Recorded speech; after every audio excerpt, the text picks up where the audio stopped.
Last session, we talked about Ephesus, and that's what we're talking about right now. And we were talking about how Ephesus was loaded with witchcraft and demonism. We look here at Acts 19:19. Also, many of those who had practiced magic brought their books together and burned them in the sight of all. And they counted up the value of them, and it totaled 50,000 pieces of silver.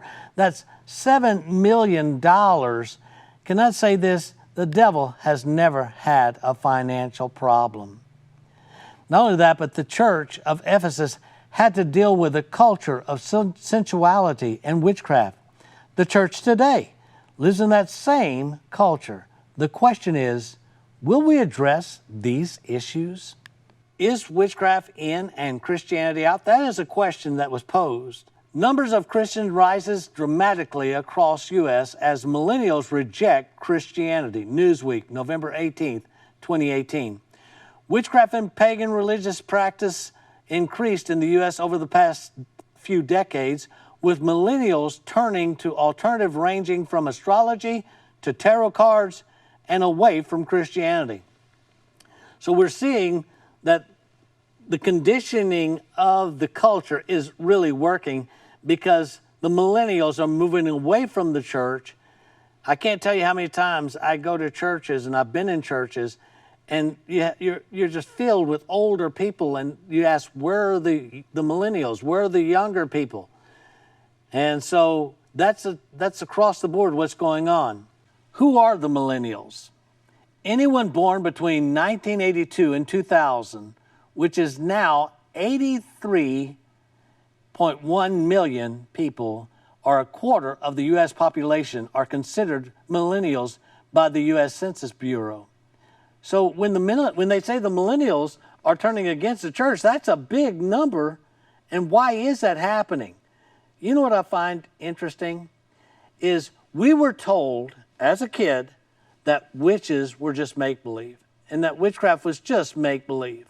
Now we're being told that it's the fastest growing religion in America. Now what is it? Is it make-believe? And even now, parents will tell their children, oh, that's just make-believe, that's just fantasy. Witchcraft is a religion. They have their own 501c3 tax-exempt status. They are a religion. You see, Satan uses fantasy to blur the lines between so-called harmless make-believe and reality. For example, fantasy teaches a person can turn into an animal, like a werewolf or lycanthropy. Yet in the Bible gives an example where Nebuchadnezzar was turned into an animal. And people say, oh, he just went crazy. No, he ate grass for 7 years. His metabolism was changed. Then, fantasy teaches that making an inanimate object come to life is pretend magic.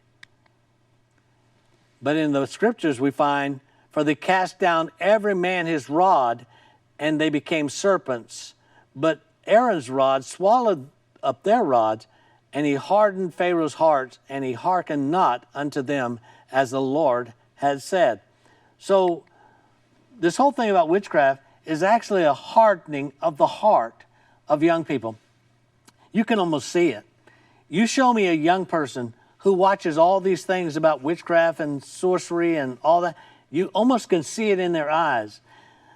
As a matter of fact, Hitler said you have to take the innocence out of their eyes.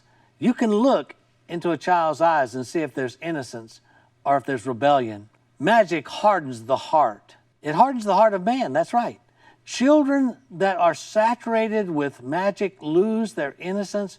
Witchcraft by its very nature is rebellion. Not only that, but the Bible says, for rebellion is as the sin of witchcraft, and stubbornness as iniquity and idolatry. So you see, rebellion and witchcraft all go hand in hand, and we're now living in a very rebellious society. Again, getting back to conditioning for a pagan culture, in Deuteronomy 18:9 through 12, it talks about the 9 forbidden practices, and we're going to look at some of those. When you enter in the land the Lord your God is giving you, be careful not to imitate the detestable customs of the nations living there. For example, never sacrifice your son or daughter as a burnt offering. Now, who would have to tell you that? Who would have to say, hey, you shouldn't offer your child as a sacrifice to the devil? Although we're seeing that happening today. Matt Staver is with the Liberty Counsel, and he went to a prayer vigil during the hearings of the Supreme Court on abortion.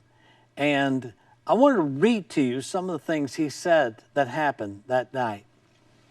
He said this: surrounded by witches and warlocks openly performing their dark craft, our team had been on Capitol Hill praying over the high courts as it prepared to deliver its much anticipated ruling on abortion. Despite decades of pro-life work around the country and at the United States Supreme Court, we've never witnessed such hostile and demonically inspired evil directed at the justices and the judicial system. Well, the Bible tells us that witchcraft is wrong and offering children is wrong. It also says this: and do not let your people practice fortune telling or sorcery or interpreting omens or engage in witchcraft or cast spells. These are things that God condemns. He says, don't do it. He says, pagan cultures will try to get you into that, but don't do it. You see, witches believe in divination or fortune telling, astrology, tarot cards. It's interesting, in 2019, the top 10 astrology apps generated 39.7 million in user spending, a 64.7% increase compared to 2018. As many as 70 million Americans, or 23% of the population, check their horoscopes every day. 34% of Americans believe that astrology was very or sort of scientific, which I can tell you, it has no scientific value whatsoever. As a matter of fact, one of the problems with astrology is, what about twins? Why is it that two people can be born within minutes apart, one can be a preacher and one can be a prisoner? That's a big problem. 36% of teenagers in the United States believe in astrology. Before getting a new job, 36% of women read their horoscopes. 35% check them before starting a new relationship, and 34% before buying a lottery ticket. Well, you know, I don't know about the lottery today, but there's a lot of people who lose a lot of money, and I'm sure some of those are people who think their horoscope is going to give them the answer. Again, we've been talking about prophecy. These people are looking for the future. That's what makes Revelation so pertinent today, is because it tells the future. Now, are witchcraft and demon-possessed people, can they have Christian witches? I don't think so. As a matter of fact, Paul dealt with that. In Acts chapter 16, it simply says this: and it came to pass, as we went to prayer, a certain damsel possessed. You know, people say they're the gifted psychics. No, they're possessed by a spirit of divination met us. She had brought her masters much gain by soothsaying. Divination is not a gift. It's a possession of a spirit. They believe in spell casting. Spell casting and assembling altars have been quite lucrative. You can attend a fall equinox ritual organized by Airbnb. So if you want to go and have an equinox party, Airbnb will take care of you. How about Harry Potter? Millennials were the first generation to be saturated with occultism through education and the media. You see, Harry Potter and the Philosopher's Stone was published June 26, 1997. And look at the list.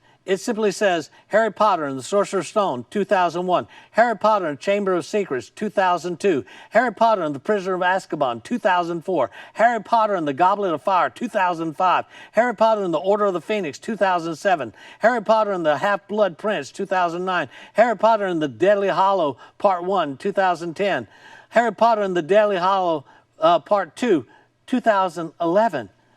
Folks, these children have been saturated with witchcraft, and parents, I remember one day my wife was teaching at Liberty University, and she said that one of her students said to her, Dr. Benoit, can I have this day off because my family and I, we all go out and see Harry Potter the first day it comes out.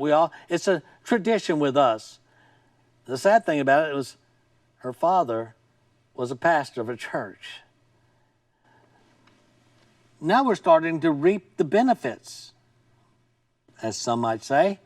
Are we reaping the consequence, I believe, from this whole thing about Harry Potter? Why witchcraft is on the rise. Americans' interest in spellcasting tends to wax as instability rises and trust in establishment ideas plummets. Now, that's what they say, but I do not believe that for 1 second. I do not believe they have a disregard for establishment. I think they've so saturated with witchcraft that these children are being sucked out of the church into demonism. The rise of witchcraft has nothing to do with instability. It's mass indoctrination. Also in Deuteronomy chapter 18, verses 9 through 12, it says, or function as a medium or a psychic or call forth the spirits of the dead. Anyone who does these things is detestable to the Lord. Now, the question is, can a person communicate with the dead? No. Remember the rich man who was in hell? He lifted up his eyes and said, Father Abraham, send Lazarus to talk to my brothers. He said, those who come here cannot go there, and those who come there cannot go there. The rich man wanted to communicate with his brothers and stuff, but he couldn't do it. Well, who are they talking about, Mr. Benoit? Well, they're talking with familiar spirits. The reason why they're called familiar is they should be familiar to you. As a matter of fact, you might say, well, Mr. Benoit, I was talking to the spirit, and there's only one person who knew that. My sister and I were smoking behind the barn, and because we were smoking behind the barn, it was just her and I knew it. But do you know, I talked to her from the dead, and she knew about the smoking. That's how I knew it's my sister. No, folks, it wasn't her sister. It was a spirit that was familiar with her past. And then you've got the Ouija board. Today, people use the Ouija board to try to contact the dead. You will not contact the dead. You will talk to a familiar spirit.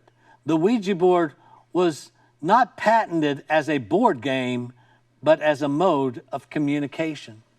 Let me tell you, it's not a game.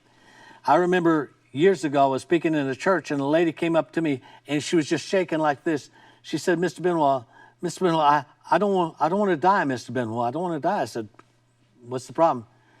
She said, Mr. Benoit, when I was a little girl, we had a sleepover. And me and my friend, just for the fun of it, we used the Ouija board. And we asked the Ouija board when we would die. And she said the very date, the year that my friend asked, it said, that's when my friend died. And she said, Mr. Benoit, this year's the year I'm supposed to die. And I don't want to die, Mr. Benoit. I don't want to die. And I was telling her that did not have to happen. That Jesus Christ could save her and he could control her life. But you see, she was put into bondage by this. It wasn't a game anymore. Witchcraft is not a game. You see, King Saul went to see the witch of Endor. Then said Saul unto his servant, seek me a woman that hath a familiar spirit, and that we may go to her and inquire of her. And his servant said unto him, behold, there is a woman that hath a familiar spirit at Endor. See, the church are losing so many people to witchcraft. Maybe we need to know what they believe. And in our next session, we will talk about what they really believe.